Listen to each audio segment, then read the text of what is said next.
The city sparkled under the glow of streetlights, the kind of night where the hum of life filled every corner. Laughter from a nearby cafe, the distant rhythm of music, and the sharp clink of a key turning in a lock. Elijah King, a man who had built his life from the ground up, stood alone outside his luxury boutique. His tailored suit spoke of success, but his eyes told another story, one of battles fought and victories earned in silence. Elijah's store, King's Elegance, wasn't just another high-end shop. It was a symbol of resilience, a place where excellence spoke louder than prejudice. With its sleek glass facade and minimalist displays, the boutique catered to an elite clientele who valued craftsmanship over labels. But tonight, as the ledger closed up, there was a tension in the air, something he couldn't quite shake. The faint sound of approaching footsteps broke through the quiet. He looked up, spotting a group of 5 men lingering across the street. Their laughter was loud, crude, and directed his way. They weren't here to shop. Elijah could tell that much. He sighed, locking the door with practiced calm, his movements deliberate but unhurried. "Hey," one of them called out, swaggering toward him. "Nice place you got here. Bet it costs a fortune, huh?" Elijah turned, his expression unreadable. "Can I help you, gentlemen?" he asked, his voice steady. The man smirked, his friends closing in behind him. "Yeah, you can help us. See, we've been looking for someone generous tonight. Someone who's got plenty to share." Elijah's heart rate didn't quicken. His pulse remained steady, his hands calm at his sides. He'd dealt with men like this before, arrogant, filled with hate, and too blinded by their own assumptions to see the truths standing right in front of them. The leader stepped closer, invading Elijah's space. "What's the matter?" "Too good to talk to us." Elijah met his gaze, his dark eyes sharp and unwavering. "If you're looking for trouble, you've come to the wrong place." The group laughed, a mocking sound that echoed down the empty street. One of them reached for the handle of the store's glass door, rattling it aggressively. "What's inside, huh? Bet there's enough to make us all happy. Why don't you open up?" "Step away from the door," Elijah said, his voice dropping an octave. It wasn't loud, but the weight behind it was undeniable. The leader tilted his head, sneering. "Or what? You gonna call the cops? Go ahead. We'll be gone before they get here, if they even show up for you." The words hung in the air, laced with venom. Elijah didn't respond. Instead, he let the silence stretch, his stillness unnerving the men more than they cared to admit. "Come on, man." Another one jeered, trying to mask his unease with bravado. "You're outnumbered. Just give us what we want, and we'll be on our way." Elijah tilted his head slightly, his gaze never leaving the leader. "You think numbers make a difference?" The group exchanged uneasy glances. For the first time, doubt crept into their expressions. "Don't get cocky," the leader snapped, stepping closer. "You're just another guy in a suit. You ain't special." Elijah's lips curved into a faint smile, though it didn't reach his eyes. "You're right. I'm just another guy. But you should have done your homework before walking into my world." The tension was palpable now, the weight of Elijah's words sinking in as the group began to realize that this man wasn't reacting the way they expected. There was no fear in his eyes, no desperation in his tone. Only a quiet confidence that felt more dangerous than any weapon. "What's he talking about?" One of the men muttered, his bravado faltering. Before anyone could respond, headlights swept across the street as a car turned the corner, momentarily illuminating their faces. Elijah didn't move, his calm demeanor a stark contrast to the growing unease among the group. "What's the plan, boss?" One of them whispered, his voice barely audible. The leader hesitated, his bravado cracking under the weight of the unknown. "Shut up," he hissed, trying to regain control. Elijah took a step forward, his presence filling the space. "You think you're in charge here?" he asked, his tone low and steady. "You have no idea who you're dealing with." The leader opened his mouth to respond, but the sound of distant sirens cut him off. Panic flickered across his face as he glanced around, the false confidence draining from his posture. "Let's go," one of the men urged, tugging at his sleeve. But it wasn't the sirens that had them on edge. It was Elijah. The way he stood, the way he spoke, the way he seemed to know something they didn't. Something that made them question everything they thought they knew about this man. As the group retreated into the shadows, Elijah watched them go, his expression unreadable. He waited until the sound of their footsteps faded, then turned back to his store, unlocking the door with practiced ease. Inside, the boutique was quiet, the faint scent of leather and polished wood filling the air. Elijah walked to the back room, where a small safe was concealed behind a panel in the wall. He opened it, revealing a collection of items that told a story far removed from the world of luxury fashion. Among them was a worn photograph, its edges frayed from years of handling. He stared at it for a moment, his jaw tightening. Then, with deliberate care, he reached for something else, a sleek, black case that held the tools of a life he had left behind. The sirens grew louder outside, but Elijah didn't rush. He had time, and if they came back, he'd be ready. The night wasn't over yet. Inside the back room of King's Elegance, Elijah carefully placed the black case on the counter. He paused for a moment, his fingers brushing against the smooth surface. The memories tied to it were heavy, filled with moments he tried to leave behind, but never truly could. The weight of those years clung to him, no matter how far he'd come, or how different his life looked now. The photograph inside the safe had been taken nearly 2 decades ago. It was a snapshot of another life, another Elijah. In the picture, he stood in a dusty, war-torn city, surrounded by men whose faces were hardened by survival. They weren't soldiers in the traditional sense. They were specialists, working in shadows and pulling off the kind of missions that governments didn't publicly acknowledge. Elijah had been their leader, the sharpest mind, and deadliest weapon in their arsenal. Back then, he was known by a name that sent shivers through enemies and allies alike, the Ghost. The photograph was a reminder of what he was capable of. It also served as a warning to himself and anyone who thought they could cross him. Elijah had walked away from that life years ago, determined to build something legitimate, something that honored the sacrifices he'd made. But tonight, as he stood in the dim light of his boutique, it was clear that the past wasn't done with him. The sirens outside grew distant, fading into the background like a passing storm. Elijah closed the safe, his movements measured, and returned to the front of the store. Through the glass, he scanned the street. It was empty now, but he knew better than to let his guard down. His phone buzzed on the counter, breaking the silence. The name on the screen made him pause before answering. Elijah, the voice on the other end said, low and familiar. Marcus, Elijah replied, keeping his tone neutral. I heard there was trouble at your store tonight, Marcus said. There was no mistaking the concern in his voice. Nothing I couldn't handle, Elijah said. Marcus let out a humorless chuckle. That's what worries me. You know how this city works. People talk. If they start digging into who you really are... They won't, Elijah interrupted.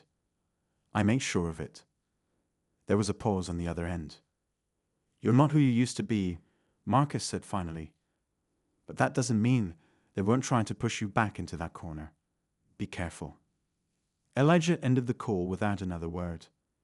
Marcus was one of the few people who knew the whole story, who Elijah had been, what he'd done, and why he walked away. But even Marcus couldn't fully understand the depth of the line Elijah had drawn between his past and present. He leaned against the counter, the weight of the night settling over him. The group of men who had shown up tonight aren't just looking for an easy score. There was something deliberate about the way they'd acted, something calculated. Elijah didn't believe in coincidences, and the timing was too perfect to ignore. Earlier that week, a man named Vincent Harrington had walked into the boutique. He was a high-powered real estate developer with connections that stretched across the city's most influential circles. Vincent wasn't just wealthy. He was untouchable, the kind of man who could pull strings and make problems disappear with a single phone call. He'd been polite enough at first, admiring the craftsmanship of Elijah's designs and praising the boutique's reputation. But the real reason for his visit became clear as he lingered. Vincent wanted the property. He'd made an offer that was generous on paper, but came with an edge that couldn't be ignored. This location could be so much more. Vincent had said, his tone casual but firm. A high-end restaurant, a private club, something with real potential. You've done well here, Elijah, but let's be honest. You're sitting on a gold mine, and I can help you unlock it. Elijah had declined, his response calm and definitive. I appreciate the offer, Mr. Harrington, but King's Elegance isn't for sale. Vincent's smile had faltered just slightly, enough for Elijah to catch the shift in his demeanor. Think it over, he'd said before leaving. Opportunities like this don't come around often. Now, as Elijah stood in his empty store, he couldn't ignore the possibility that Vincent's visit and tonight's incident were connected. The group of men hadn't been professionals, but they'd been confident enough to make a scene. Someone had put them up to it. Elijah's thoughts were interrupted by the sound of a soft knock on the glass door. His body tensed instinctively, but when he turned, he saw a familiar face. It was Rebecca, the boutique's manager. She was holding a take-out bag, her expression a mix of concern and exasperation. Elijah, she said, as he unlocked the door to let her in. I told you I'd stay late tonight. You shouldn't be here alone. I'm fine, he said, stepping aside to let her in. Rebecca set the bag on the counter and crossed her arms, giving him a pointed look. You're always fine. That's the problem. Elijah allowed a small smile, appreciating her bluntness, even if he wasn't in the mood for a lecture. Rebecca had been with him since the boutique's early days, and she knew him better than most. Did something happen? She asked, her tone softening. Just some guys looking for trouble, he said. Nothing to worry about. Her eyes narrowed. You're sure? I handled it, he assured her. Rebecca didn't look convinced, but she didn't press further. Instead, she gestured to the take-out bag. I brought dinner. You've probably been here all day without eating. Elijah nodded, grateful for her presence, even if he didn't say it outright.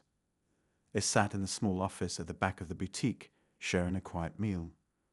The tension in Elijah's shoulders eased slightly as they talked about mundane things, new inventory, upcoming clients, and Rebecca's plans for the weekend.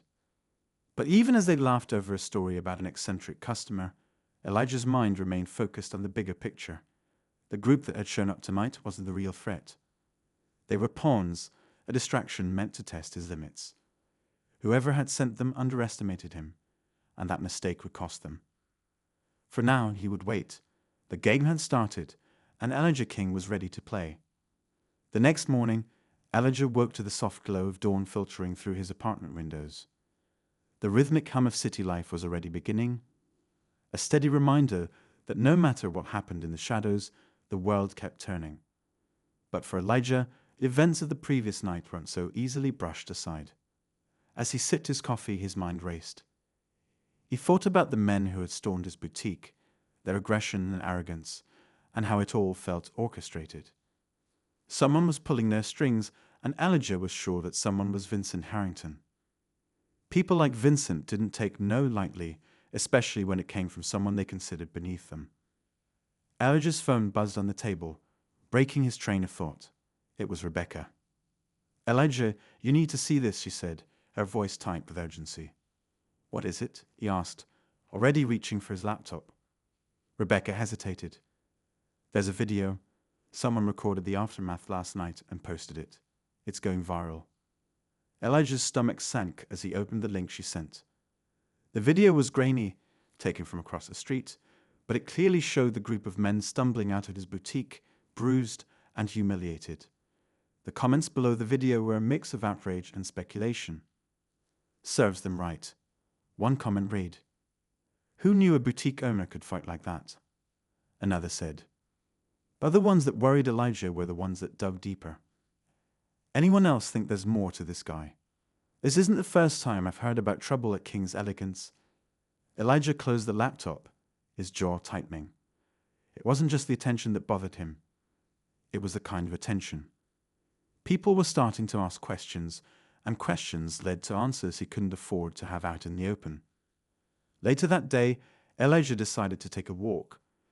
The streets were bustling, the city alive with the usual chaos. He passed by familiar shops and faces, nodding politely to those who greeted him. But he couldn't shake the feeling of being watched. As he turned a corner, a black car pulled up beside him. The window rolled down, revealing Vincent Harrington's long face. "Elijah," Vincent said smoothly, leaning slightly out of the window. "What a coincidence." Elijah didn't stop walking. "I don't believe in coincidences, Vincent." Vincent chuckled, his car slowly trailing Elijah. "You know, I saw that video this morning. Impressive work. I had no idea you were so capable." Elijah stopped, turning to face Vincent. "What do you want?" Vincent's smile faltered for a moment, but he quickly regained his composure. "I want what I've always wanted. To do business. But it seems you're determined to make things difficult." "This isn't business," Elijah said coldly. "It's harassment. And if you think sending a bunch of amateurs to intimidate me will change my mind, you're wrong." Vincent leaned back in his seat, his expression hardening. "You're a smart man, Elijah. You've built something remarkable here. But you're playing in a league you don't understand. This city belongs to people like me. People who know how to get what they want." Elijah's eyes narrowed. "You know what the difference between us is, Vincent. You think power comes from money and connections. I know it comes from something much deeper. And if you keep pushing me, you'll find out exactly what that is." For a moment, there was silence. Then Vincent smiled, though it didn't reach his eyes. "I'll take that as a warning," he said. "But be careful, Elijah. Warnings can go both ways." The car sped off, leaving Elijah standing on the sidewalk, his fists clenched at his sides. He had spent years rebuilding his life, creating something good out of the chaos he once lived in. But Vincent Harrington was threatening to unravel all of it, and Elijah knew he couldn't let that happen. As the day wore on, Elijah started to piece together a plan. He couldn't go after Vincent directly. That would draw too much attention. Instead, he needed to understand the man's operation, his weaknesses. Vincent was powerful, but no one was untouchable.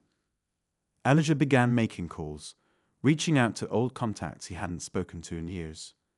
These were people who operated in the grey areas of society, people who owed him favors or respected him enough to help without question. One of those calls led him to a man named Carter, a private investigator with a knack for uncovering secrets no one wanted found. They met later that evening in a quiet bar on the outskirts of the city. Carter was a wiry man with sharp eyes that seemed to take in everything at once. "It's been a while, Elijah," he said, sliding into the booth across from him. "It has," Elijah replied. "But I need your help." Carter raised an eyebrow. "You don't ask for help unless it's serious. What's going on?" Elijah explained the situation, keeping the details vague, but giving Carter enough to understand the stakes. "So, you're dealing with Vincent Harrington," Carter said, leaning back in his seat. "That guy's got his hands in everything: real estate, politics, even law enforcement. Taking him on won't be easy."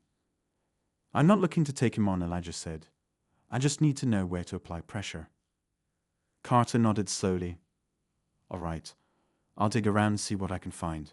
But Elijah, be careful. Guys like Vincent don't play fair." "I know," Elijah said. As he left the bar that night, Elijah felt the weight of what lay ahead. The conflict with Vincent was becoming more than just a fight for his boutique. It was a battle for everything he had worked so hard to build. But Elijah King wasn't the type to back down. And if Vincent Harrington thought he could push him around, he was about to learn a hard lesson.